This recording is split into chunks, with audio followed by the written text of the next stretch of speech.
ونفخ في الصور فإذا هم من الأجداث إلى ربهم ينسلون قالوا يا ويلنا من بعثنا من مرقدنا هذا ما وعد الرحمن وصدق المرسلون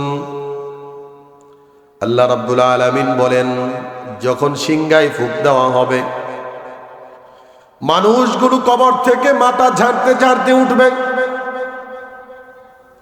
দুইটা বাচ্চা যদি ঝগড়া করে, ঝগড়া করার পরে যদি একটা আর একটাকে মাটির মধ্যে ফেলে দেয়, ধুলাবালি গায়ে পড়ে যায়। ধুলাবালি গায়ে লেগে গেলে বাচ্চাটা দাঁড়ায় মাথা ঝাড়তে থাকে, শরীর ঝাড়তে থাকে।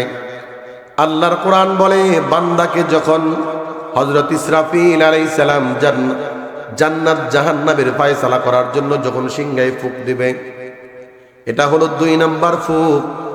এই ফুঁকটা দেওয়ার সাথে সাথে সমস্ত মানুষগুলো কবর থেকে দাঁড়ায়া যাবে।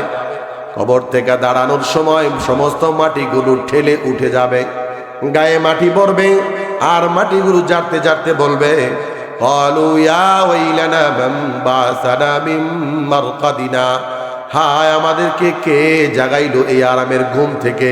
মুমিনরা বলবে, আরামের ঘুম থেকে কে জাগাইলো?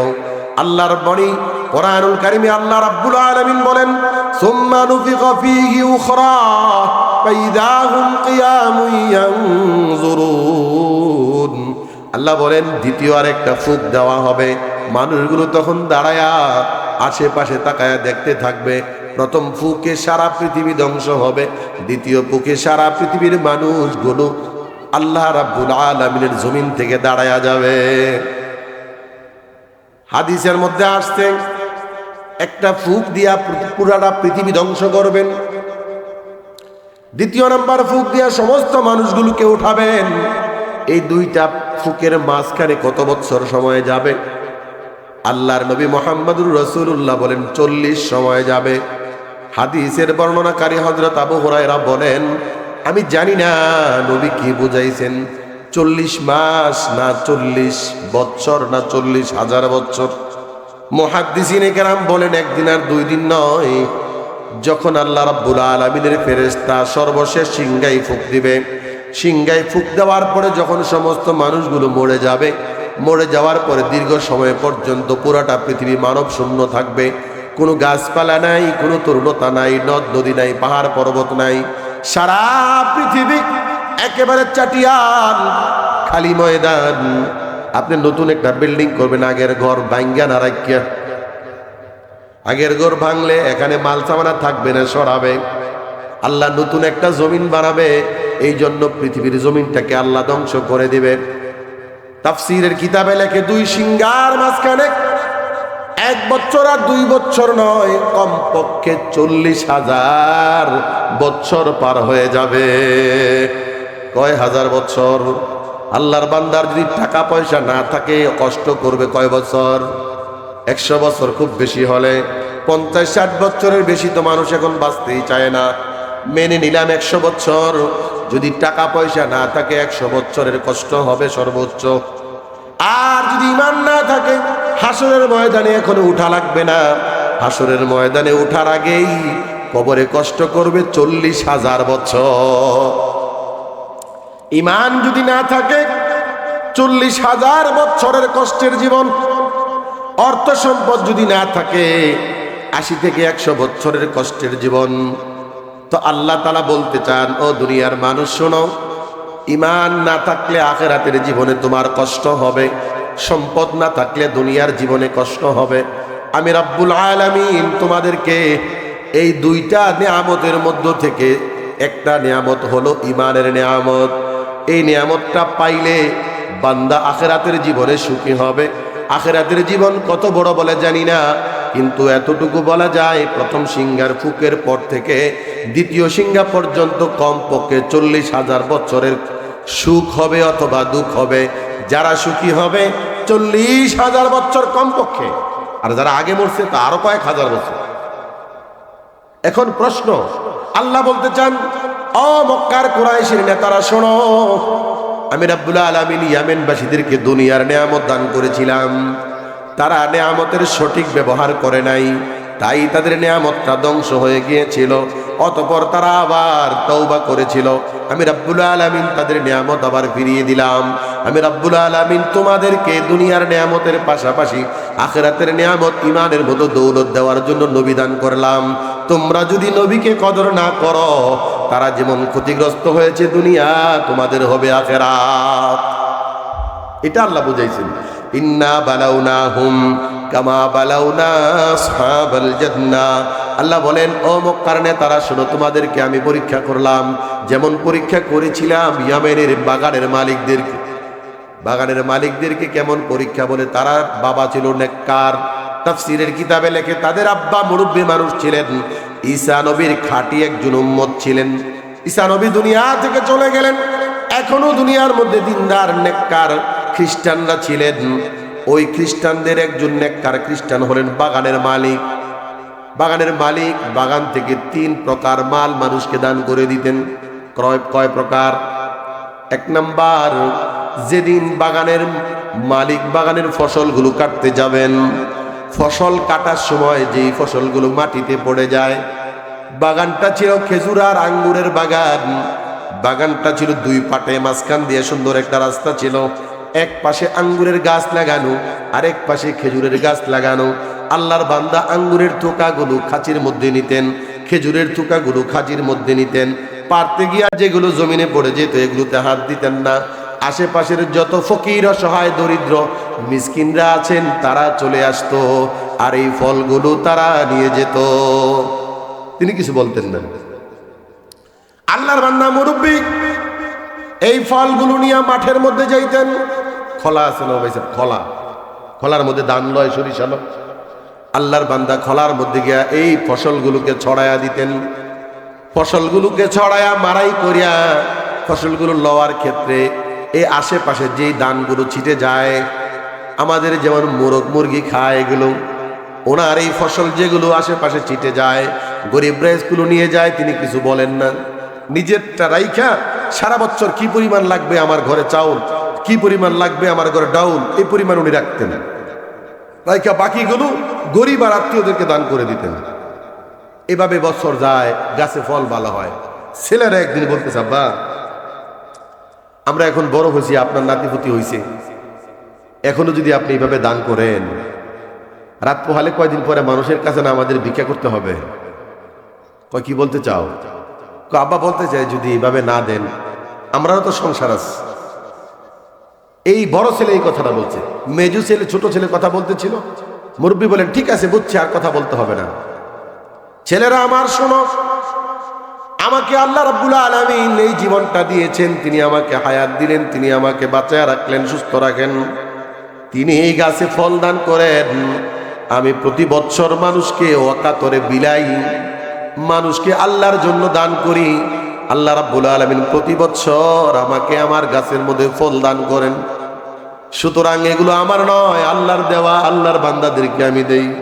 তোমাদেরকে বলি শোনো, তোমরা যদি আল্লাহর দেওয়া এই ফসলটার মধ্যে কৃপণতা করো, আল্লাহর বিধান লঙ্ঘন করো, আল্লাহর আযাব আসতে বেশি দেরি লাগবে না। তো ছেলেরা চুপ করে রয়েছে। ছোট ছেলে, বড় ছেলে, বাকি দুইটারে বলতেছে, 3 ছেলে ছিল, বাকি দুইটারে বলতেছে, বুঝছি আব্বাই না মরলে এটার কোনো ব্যবস্থা, আব্বাই মরুক, পরে আমরা করমুনে যাই, ভাবে করবা। তাফসিরে লেখে বাবা কিছুদিন পরে মারা গেলেন, এখন ছেলেদের পালা। সুন্দর ফসল হয়েছে, আঙ্গুরের থোকার, খেজুরের থোকায় বাগান ভরপুর, গরিবদের আনাগোনা। ভাই সাহেব, চাচাই থাকতে তো আমরা দিছিল, আপনারা কবে কাটবেন? আমরা গরিব মানুষ, আমরা থিয়া বলেন খায়েন না, আল্লাহ আপনারা দিব। আর কোনো কথা কয় না, চুপচাপ। শয়তানি আগের তুই মাথার ভিতরে। 3 ভাই মিলে পরামর্শ করছে, দেখছস কেমনি আনাগোনা শুরু করছে, ইত্যানে আব্বা এগুলি শেষ করে থুয়ে গেছে। আল্লাহ বলেন, ইযা কাসামু লা ইয়াসলিমুন্নাহা মুসবিহিন। তারা 3 ভাই মিলে পরামর্শ করলো, কসম করলো, শপথ করলাম কাউকে দেব না। লা ইয়াসরিমুন্নাহা মুসবিহিন, আগামীকাল ভোরবেলা কাটবো। আল্লাহ বলেন, ওয়ালা ইস্তাসনুন, আগামীকাল ভোরবেলা কাটবো, এটা নিজেরা পরামর্শ করলো, কিন্তু ইনশাল্লাহ পর্যন্ত বলতে ভুলে গেল। ইনশাল্লাহ বলে নাই, মানে কালকা দিব না তোরে, ইনশাল্লাহ বলতেন কি টেয়া আছে দিলাম, রাত্রে তো ঘরের মধ্যে মনে করো চুরি টেয়া সব লেগে গেছে। কিরে টাকা না বলে দেশ টাকা চুরি হয়ে গেছে, কালকা না কইছ ইনশাল্লাহ কম লাগতো না। ইনশাল্লাহর অর্থ কি? আল্লাহ যদি আমাকে তৌফিক দেয় তোমাকে আমি দিব, আল্লাহ যদি চায় তোমাকে দিব, ইনশাআল্লাহ। আল্লাহ যদি চায় আমি কাজটা করব। তাহলে আল্লাহ না চাইলে করতে পারবো? তারা ইনশাল্লাহ পর্যন্ত বলেনি, তারা করছে আগামীকাল বিকালবেলা, আগামীকাল ভোরবেলা মানুষ ঘুম থেকে ওঠার আগে, গরিবের টের পাওয়ার আগে আমরা ফসল কেটে নিয়ে আসবো। ফাতাফা আলাইহা তাইফুন মির রাব্বিক ওয়া হুম নাইমুন। আল্লাহ বলেন এই কথা তারা সন্ধ্যা রাত্রে বলে বিছানায় ঘুমিয়ে গেল। রাত্রিবেলা আল্লাহ রাব্বুল আলামিন একটা গজব পাঠাইলেন। ফাতাফা আলাইহা তাইফুম মির রাব্বিক, তোমার রবের পক্ষ থেকে একটা গজব তাদের বাগানের মধ্যে আসলো। ওয়া হুম নাইমুন, তারা ছিল ঘুমন্ত, এরা ঘুমিয়ে রয়েছে। সন্ধ্যা রাত্রে পরামর্শ করছে। 3-4 দিন যাবত ওই গরিবরা আসতেছে, ভাই সাহেব চাচায় থাকতে তো দিছে, আপনারা আমরা মাহরুম করেন না, আমরা গরিব মানুষ, আপনার আব্বা প্রত্যেক বছর ভালো একটা অংশ আমাদেরকে দিছে, তো আমরা এটা দিয়ে চলছি। এরা কোনো কথা কয় না। সন্ধ্যা রাত্রে কয় কিরে যেমনি আইতেছে কাটা শুরু করলে তো না দিয়ে পারতি না, তো কেমনে কাটতেইব? ভোরবেলা সূর্য উঠার আগে, ফজরের আগে অন্ধকারের মধ্যে কাটতে লইয়া পড়তে হবে। আল্লাহ রাব্বুল আলামিন বলেন তারা সন্ধ্যাবেলায় চিন্তা করে ঘুমাইলো, আর রাতের বেলা আল্লাহ রাব্বুল আলামিনের পক্ষ থেকে একটা গজব তাদের বাগানের মধ্যে হানা দিল। কি গজব? আল্লাহ বলেন ফাসবাহাত কাসসরিম, একেবারে ছাগল আর গরুয়ে ঘাস খাওয়ার সময় যে চাবায়া যে একবারে ভুসি তুলে ফেলে, গরু মনে করেন আমরা জবাই করলে পেটের ভিতর থেকে ঘাস বার হয়ে যায়, ঘাসের কোনো অস্তিত্ব আছে? সাবা এটার বাপদশা লাগালিস, এটারে কয় সরিম। অথবা আপনি বুঝতে পারবেন, মনে করেন একটা বড় গাছ আছে, বড় গাছ, এই বড় গাছটার মধ্যে লাকড়ি করছেন, লাকড়ি করে আগুন লাগাইছেন, আগুন লাগানোর কিছুক্ষণ পরে কয়লা আছে, কয়লাটা যত সময় যাবে আস্থা থাকবে না, ছালি হবে, এই ছালিটাকে কোরআনের ভাষায় বলা হয় সরিম। আল্লাহ বলেন ফাসবাহাত কাসসরিম, আল্লাহর পক্ষ থেকে যেই গজবটা আসলো বাগানটাকে একবারে ছাই বানায়া দিল। আর এদিক থেকে তারা ভোর রাত্রে ঘুম থেকে উঠলো, বাগানে কি হয়েছে জানে না। আল্লাহ বলেন ফাতানাদাউ মুসবিহিন, তারা ভোরবেলা একে অপরকে ডাকে, বড় ভাই উঠো উঠো, ছোট ভাই উঠো, তাড়াতাড়ি চলো। আনিগদু আলা হারসিকুম ইন কুনতুম সারিমিন, একে অপরকে বলে যদি ফল কাটতে হয় ভোরবেলায় যেতে হবে, তাড়াতাড়ি উঠো। আল্লাহ বলেন এই কথাগুলো বলে একে অপরকে জাগায়া দিল। ঘুম থেকে উঠে ফানতালাকু, তারা বাগানের দিকে চললো। ওয়াহুম ইয়াতাখাফাতুন, তারা ফিসফিস করে কথা কয়, জোরে কথা বললে না জানি পাশের বাড়ির মানুষ শুনে ফেলে। কার সাথে বাটপারি? আল্লাহর সাথে। আর সুযোগ পাই, জায়গা পাইছে না, গোপনে কথা কয়, ফিসফিস। আরেকটা কয় আস্তে কথা কও, হ্যাঁ শুনবো, বোরা দিয়ে গেছে গা। আল্লাহ বলেন ফানতালাকু ওয়াহুম ইয়াতাখাফাতুন, ফিসফিস করে কথা বলে, কানাঘোষা করে করে তারা বাগানের মধ্যে যাচ্ছে ফলটা কাটার জন্য। আল্লাহ ইয়াদখুলান্নাহাল ইয়াউমা আলাইকুম মিসকিন, আল্লাহ বলে জানোনি কেন তারা ফিসফিস করে কথা বলে? এই জন্য ফিসফিস করে যেন কোনো মানুষ শুনে তাদের বাগানে আসতে না পারে। আর ভোরবেলা কেন কাটতে যায় জানোনি? আল্লাহ বলেন কোনো মানুষ যেন তাদের বাগানে আসার সুযোগ না পায়। সকালবেলা হারা ঘুম থেকে উঠে ফজরের পরে যায় দেখবো বাগান দি সাফ, রাত্রিবেলা হারা কাটতে লয়ে গেছে। কথাটা বুঝছেন না? আল্লাহ রাব্বুল আলামিন বলেন ওয়াগদাউ আলা হারদিন কাদিরিন, তারা মনে মনে ভাবে আজকেই আমাদের দ্বারা সম্ভব গরিবদেরকে না দিয়া ফসল আনা, আমার বাবা কোনোদিন পারে নাই, আমরা এটা কাজটা করে দেব। আল্লাহ বলেন যা যা যা গিয়া দেখ কি অবস্থা। আল্লাহ বলেন ফালাম্মা রাউহা, তারা হাঁটি হাঁটি পা পা করে যখন বাগানে গেল, বাগানে গিয়া যখন রাউহা বাগানটা দেখলো, একটাই কয় ক্বালু ইন্না লাদাল্লুন, আরে আমরা পথ ভুল করে তো অন্যের বাগানে চলে আসছি। আরে বাগানের মধ্যে কালকা বিকালবেলা দিকে গেলাম, সন্ধ্যাবেলা এত গাছ, এত ফসল, এত আঙ্গুর, এত খেজুর, এখন দি সব দেখা যায় একবারে সাফ। এই জন্য বলতেছে মনে হয় আমাদের পথটা ভুল হয়েছে, ভোরবেলা আইছি তো রাত্র করে, এই জন্য পথটা বুঝি ভুল হয়েছে। বাল নাহনু মাহরুমুন, আল্লাহ বলেন তারা একে অপরের সাথে কথা বলতেছে, ডানে তাকায়, বামে তাকায়, পিছনে তাকায়, সামনে তাকায়, দেখে সব ঠিক আছে। আগের বামের ক্ষেত আগের মতোই আছে, ডানের ক্ষেত আগের মতো, সামনেরটা পিছনেরটা আগের মতো, তো মাঝখানের গেল কোথায়? আপনার ক্ষেতের মধ্যে মনে করেন গতকাল গাদি খেয়েছেন পোলার চাউলের চিনি গুঁড়া চাল আমরা লাগাই না, কাল্লে জিরা ধান, আমরা দেশে সুকলাম এখনো আছে, পাহারা দিতে হয়।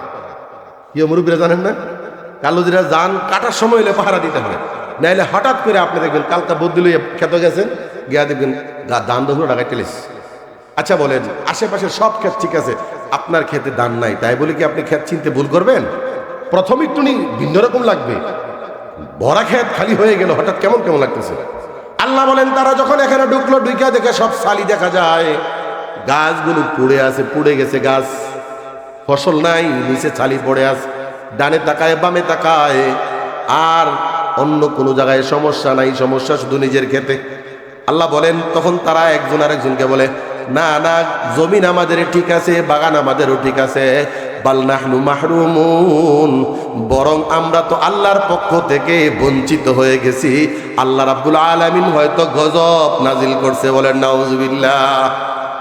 তারা দিতে চাইছে না কাকে? আল্লাহর বান্দাদেরকে, আর আল্লাহ বন্ধ করে দিছে কাকে? তাদেরকে। এই জন্য আসলে বলেন, আচ্ছা আপনি বলতেছেন আমি কামাই করছি, আমি করছি, সেই করছি, অনেক কষ্ট করছি, আচ্ছা যাই কিছু করছেন, কষ্ট কিছু দিছে কে? আপনি আর আমি ক্ষেতের মধ্যে গুছা দিছি, এর দুর্কাম, এই গুছাটা জীবিত করছে কে? কই না কিরে ক্ষেতটা জ্বালাইছে নি? হ্যাঁ জ্বালাইছে। আপনার আমি পানি দিছি, এই ক্ষেতের এই পানির কারণে এই ক্ষেতের ফসলগুলো বড় হয়েছে, এই বড়টা কে করলেন? ফসলটা কে দিলেন? সব তো উনি দিলেন, আমি শুধু পানি দিলাম। উনি যদি না দেন, আমি কিয়ামত পর্যন্ত পানি, সার, হসপিটাল সব দিলাম, হবে? হবে না।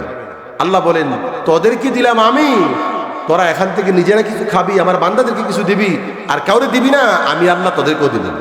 এই জন্য তারা বলেন বাল নাহনু মাহরুমুন, বুঝতে পারছি আমরা নিজেরাই বঞ্চিত হলাম। এরপরে এই তিনটা ভাইয়ের মধ্যে সব ভাই কি এক সমান থাকে? কিছু ভালো মন্দ থাকে না? তুলনামূলক ভালো আছেন মেজুটা। আগে বলছিল দেখ আব্বাই মুরব্বী মানুষ, যে কথাটা কইছে তোরা মান, আব্বাই সারা জীবন দিয়ে আসছে, তোরাও দে। ছোট দুইটা ছোটটা বড় দেখ, তুই জমা চুরিগিরি করস রে। এখন যখন গজব টানা দিলেছে, এখন মেজুরা যেটা, এটার কথার সুযোগ হয়েছে নি? আল্লাহ বলেন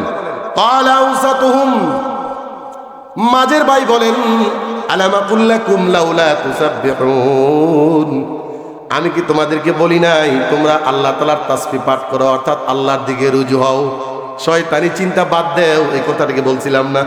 এখন তিন ভাই মিলে পরে বলতেছে কালু সুবহানা রাব্বিনা, তারা বলেন আমাদের আল্লাহ পুত পবিত্র, আল্লাহর কোনো দোষ নাই, যে আল্লাহ ধ্বংস করছে এই জন্য আল্লাহ দোষী। কয় না, আল্লাহ দোষী না, ইন্না কুন্না জালিমিন, আমরাই ছিলাম জালেম, তাই আমাদের জুলুমের শিক্ষা হয়েছে। আমার যদি কোনো বিপদ আসে, এটা কি আল্লাহর দোষ? এখন দেখেন এই বিপদটা দিয়েছিল কে? কেন দিয়েছে? তারা একটা শয়তানি চিন্তা করছে। কি শয়তানি? যে আল্লাহর বান্দাদেরকে আল্লাহর দেওয়া রিজিক থেকে সে দিবে না। দুনিয়ার সমস্ত মানুষকে রিজিক দেন কে? আপনি বললেন আমি কামাই করছি, আরে ভাই কামাই তো আরেকবারও চেষ্টা করতেছে, কই হ্যার্দ নাই। এই পর্যন্ত জীবনে কত মানুষ দেখলাম ডেরাঘর বেচছে বা বাইঙ্গা থুইয়া গেছে বিদেশ, আবার এই ডেরা করই জেলাও হাঁটতে আই বিদেশ গিয়ে, কেউ আবার বিদেশ গিয়ে লাশ হয়, আইসে না লাশ আমাদের চোখের সামনেই তো। এক বেটায় বিদেশ গেছে, বিদেশ গিয়ে টাকা কামাইছে, এক বেটায় ব্যবসা করছে, টাকা কামাইছে, আরেক বেটায় ব্যবসা করে ধরা খাইতে খাইতে, জুয়া খেলতে খেলতে বাড়িটা শুধু চলেছে। তো দেওয়ার মালিক কে? তো আল্লাহ রাস্তায় দিতে তো কৃপণতা কোথায়? এই জন্য আমরা বুঝি না, আমরা বুঝি না। তো আল্লাহ তাআলার বান্দা শেষ পর্যন্ত তারা বলতেছে ফাআকবালা বা'দুহুম আলা বা'দিন ইয়াতালাওয়ামুন, তিন ভাই একটা আরেকটার দোষে। তো তুই তো কইছিলি, হ্যাঁ আমি কইছি, তুই তো কইছ। শেষ পর্যন্ত বলতেছে আচ্ছা থাক, একজনে আরেকজনের দুইশা লাভ নাই, যা হবার হইছে, চলো আমরা এখন আল্লাহর কাছে তওবা করি, ওয়াদা করি আল্লাহ যা হয়েছে মাফ করে দেন, ভবিষ্যতে আর এমন ভুল হবে না। তখন তারা তওবা করছে, তাফসীরে আসছে তওবা করার পরে পরের বছর আল্লাহ তাআলা ফল দিছে। কি পরিমাণ দিছে জানেন?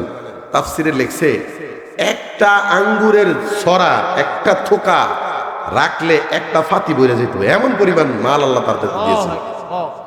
আর বলছে তফসিরে লেখছে আঙ্গুরের ছড়া, আমরা দেখি না বাজারে আঙ্গুরের ছড়া, আমাদের সর্বোচ্চ ইঁদুর ছড়াটা হয়। তফসিরে লেখছে আল্লাহ তাআলা এদের কেমন বরকত দিছে, একটা আঙ্গুরের ছড়া এমনি ধরলে একটা মানুষ খার হইলে তার মাথার চেয়ে উঁচা হয়ে যায় আঙ্গুরের ছড়াটা। শেষ পর্যন্ত আল্লাহ তাআলা তাদের তওবা কবুল করলেন, তাদেরকে আবার ফিরিয়ে দিলেন। এখন এখান থেকে আমাদের শিক্ষা হলো, এক কথায় যে সম্পদ আমাদেরকে কে দেন? আল্লাহ দেন। সুতরাং আমিও যদি আল্লাহর বান্দাদেরকে দেই, সম্পদ বাড়বে ছাড়া ইনশাল্লাহ কমবে না। আল্লাহ তাআলা আমাদের সকলকে এই কোরআনের সূরাতুল কালামের এই আয়াতের এই ঘটনাগুলো থেকে আমাদের জীবনের শিক্ষা নেওয়ার তৌফিক দান করেন, আল্লাহর জন্য মানুষকে দান করার তৌফিক দান করেন। ওয়া আখিরু দাওয়ানা আলহামদুলিল্লাহি রাব্বিল আলামিন। আসসালামু আলাইকুম ওয়া রাহমাতুল্লাহি ওয়া বারাকাতুহু।